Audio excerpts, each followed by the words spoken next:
U.S.-China relations are under the spotlight once again as tensions over the South China Sea continue. The two sides are holding talks in Beijing. But how far is Washington willing to go to find a solution? And how will China respond? This is Inside Story.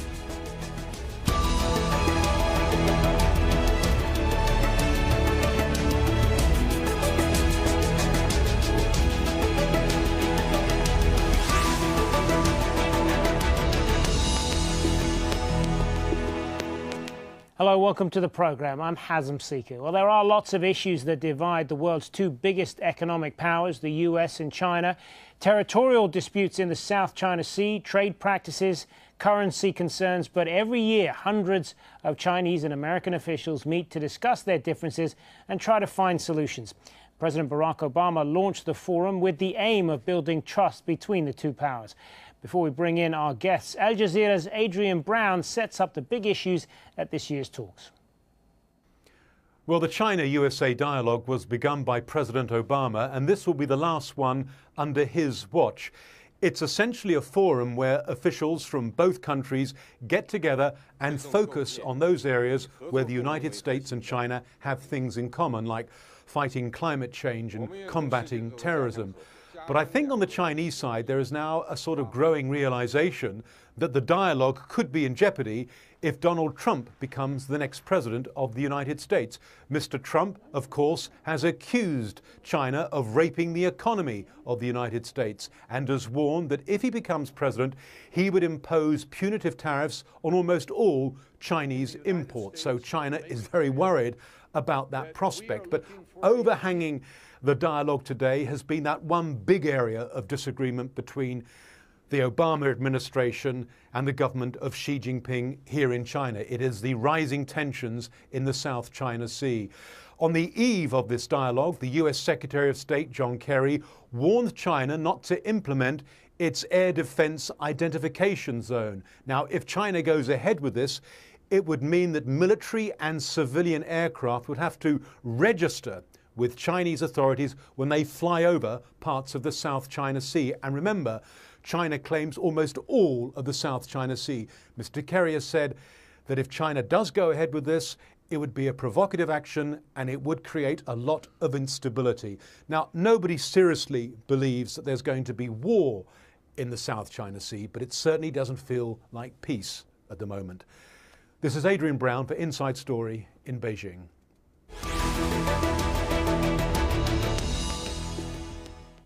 Well, the dispute in the South China Sea has been a central point of tension in recent US-China relations. The US has challenged China's claims in the region and has increased its support for some of the other countries involved. 6 nations are involved in the dispute that centers around the Paracel and Spratly Islands in the South China Sea. China, Vietnam, Malaysia, Brunei, the Philippines and Taiwan have overlapping claims to this territory, but China claims most of it.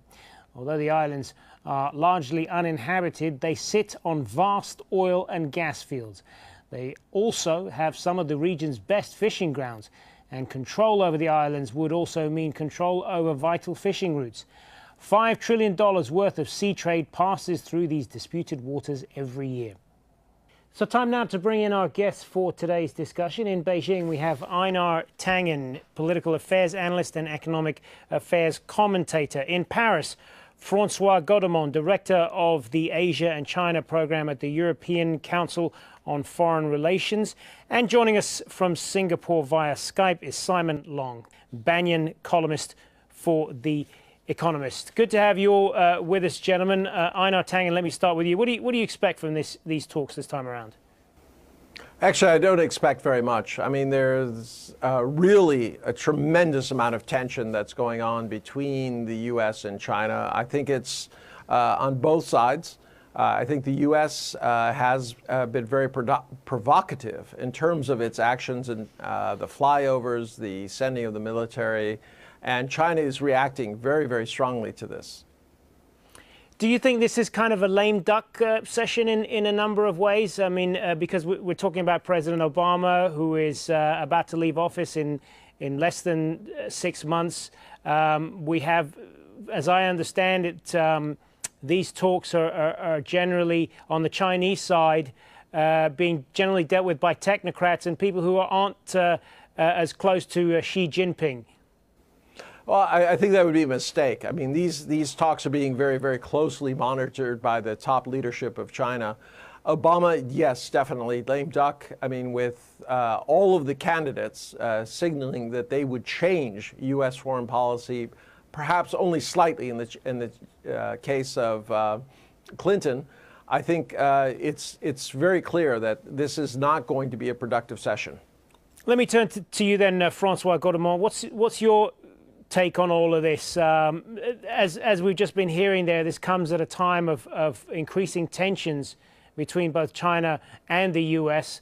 Over a number of things, but in particular at the moment, this ongoing dispute over just who has control rather over these islands in the South China Sea. Yes, that particular dispute about sovereignty, by the way, is not with the U.S. because the U.S. takes no position on sovereignty. The dispute with sovereignty is with the neighboring Asian states, 4 of them plus Taiwan plus China. What is with the US is the interpretation of UNCLOS, the Convention of the Sea, on freedom of navigation. And I would disagree with the preceding speaker that, yes, the US is very firm in principle, but in practice it hasn't done that many phone-ops, and it has sort of fuzzed the issue between exercising freedom of navigation in economic zones and exercising what is called innocent passage for warship in territorial waters claimed by China. And the third dispute is really going to be arbitrated by the Permanent Court of Arbitration of the UNCLOS Tribunal. And it's about what rocks, features in the area may qualify as, shall we say, as genuine territories, islands creating rights, and what doesn't. And that doesn't necessarily mean they belong to China, but it's of course very important to the topic as China both claims them and maintains that they create new rights, without specifying them, by the way.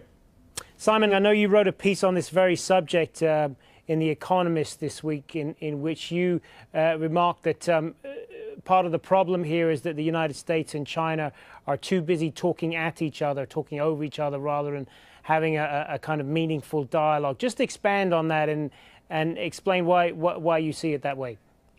Well, I think we've heard from our previous 2 speakers the sense in which that is true of the South China Sea. I mean, what we saw this weekend in Singapore at the Shangri-La Dialogue was the 2 sides really demonstrating just how far apart they are, even on agreeing what is in dispute in the South China Sea. From China's point of view, it's a simple dispute about sovereignty between it and various other claimants in which the US has no position. That's clearly oversimplistic. The US has an interest in the freedom of navigation. From the US point of view, although it emphasizes it's about the freedom of navigation, as China points out, the freedom it seems most concerned about is its freedom to send its surveillance ships and planes into or over waters that China claims as its own. And we've seen no coming together or getting closer of the 2 sides on in any interpretation of this. So as the previous 2 speakers have said, we seem to be getting further apart, and that is going to cloud these talks this week in all the other areas of potential cooperation which the 2 countries are exploring. All right, well, we're going to hear from 2 of the high-level officials involved in this. The first is U.S. Secretary of Defense Ash Carter, who says that China's actions in the South China Sea are not in its best interest. Unfortunately, there's growing anxiety in this region and in this room about China's activities on the seas, in cyberspace, and in the region's airspace. Indeed, in the South China Sea, China has taken some expansive and unprecedented actions that have generated concerns about China's strategic intentions. And countries across the region have been taking action and voicing concerns, publicly and privately, at the highest levels in regional meetings and global fora. As a result, China's actions in the South China Sea are isolating it at a time when the entire region is coming together and networking. Unfortunately, if these actions continue, China could end up erecting a great wall of self-isolation. But Chinese officials say the U.S. should not take sides in this dispute. The US approach towards the South China Sea has in fact changed a great deal since the 1990s, from neutrality back then to limited interference, and now to active intervention by taking sides. How come? The United States takes sides with whoever confronts China in claiming the South China Sea. It becomes the biggest troublemaker who alleges neutrality in word and takes sides in deed. All right, so let's talk then about this issue of the air defense identification zone, which is something that China has talked about. Einar Tangen, what do you think is at stake here, both for China and the United States and the other countries in that region? Well, it's a really sad situation. I mean, both sides are increasing tensions within that area. I mean, what we should be looking at here is trying to de-escalate what is, in fact, a very, very dangerous situation. I mean, the U.S. is thinking that they are, in essence, trying to contain China, and I don't think that is the case. China sees this as an absolute strategic imperative. If you go back to historical terms, Germany and Japan in the First World War, the Second World War, what was happening in those instances, you're seeing a repeat of this. And this is a real shame. I don't understand why the statesmen on the U.S. side and the Chinese side don't see that they are drifting into a very, very dangerous situation. Francois Godement, I mean, China has neither denied nor confirmed that they would implement this air defense identification zone. What do you think would prompt them to implement this, and why would they even feel the need for something like this?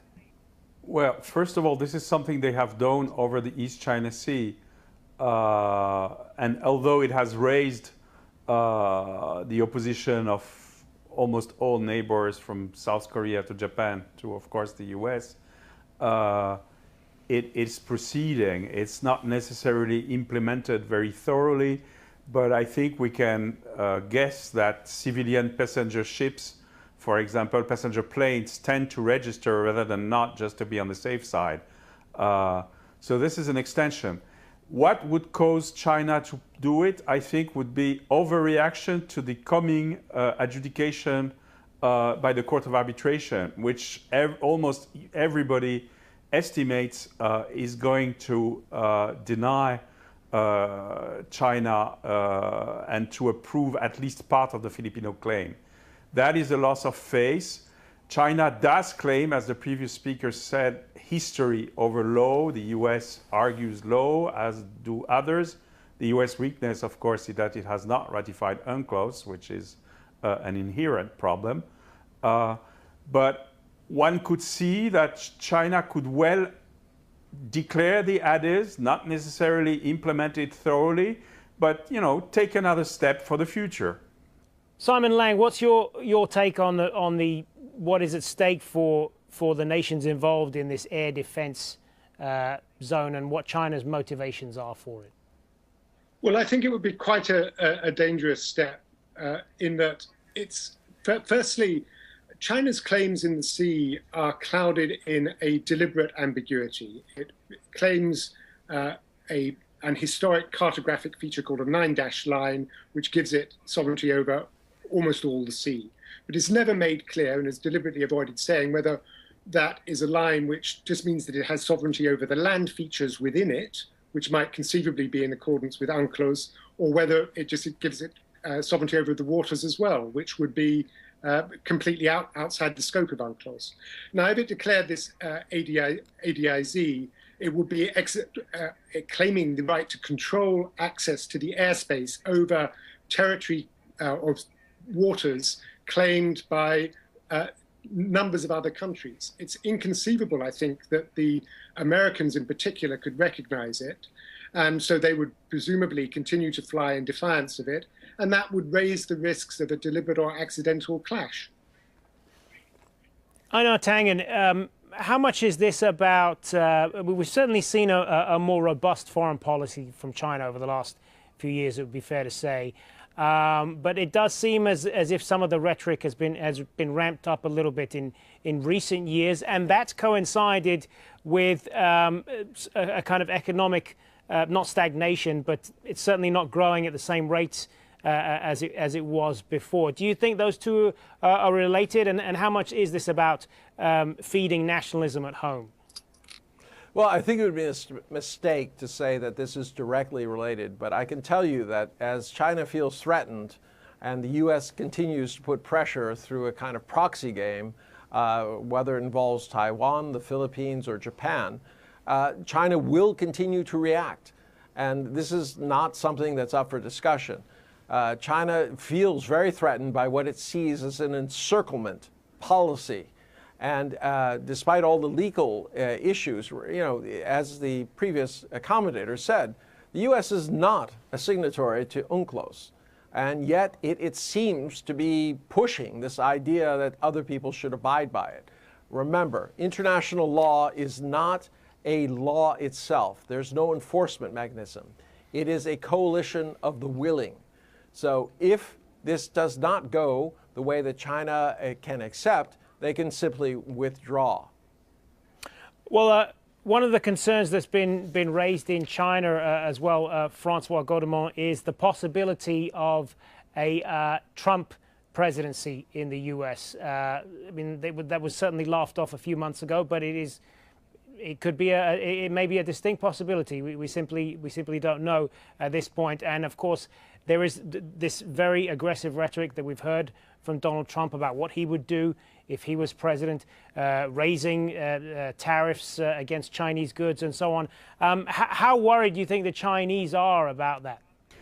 I think the paradox is that they are worried by the two leading candidates. They are worried by Trump, if only because he said his number one principle in dealing with China would be unpredictability, which is probably what the Chinese hate most. But on the other hand, there's always been something of a difference between Hillary Clinton and President Obama, in that Hillary Clinton has always been a little more principled, both on human rights and on maritime issues at times, probably a little less practical. We don't know to what extent she would shift the US policy, which basically has at all times under the Obama presidency attempt to preserve engagement and dialogue. And so they're faced with a totally unknown candidate, which is Donald Trump, and somebody which they know only too well and whom in all other circumstances they would rather avoid. Simon, how do you think the Chinese will be looking at the U.S. presidential race right now and the possibility of either a Trump or Clinton presidency? I agree with Francois. I think it's a lose-lose election from their point of view. There was a moment when Chinese commentators seemed rather to relish the Trump candidacy for its sheer improbability as an example of precisely what was wrong with democracy, that it could throw up a candidate like this. But now that they've had to take him seriously and look at what he said, as Francois says, his unpredictability makes him a very undesirable candidate from their point of view. And as for Hillary Clinton, she has form in China. As way back in 1995, as First Lady, she was in Beijing at the United Nations Women's Conference making a speech that her hosts found distinctly unfriendly. And in fact, they date their problems with the region in the South China Sea to Hillary Clinton's intervention in Hanoi a few years back as Secretary of State, when she declared America's national interest in preserving the freedom of navigation there. So they really will, in many ways, be very sorry to see the back of Barack Obama. Einar Tangen, we talked quite a little bit about, up to this point, about the various tensions between the United States and China, many of the things that they disagree on. But what areas do you think that they can find common ground on, and can they be used to build on that? Well, I think the main issue is economic development. The world is in malaise right now, and people are looking for some signs of hope. Unless China and the U.S. can sit down and try to come to some accommodation about the minor political issues, the economics will suffer.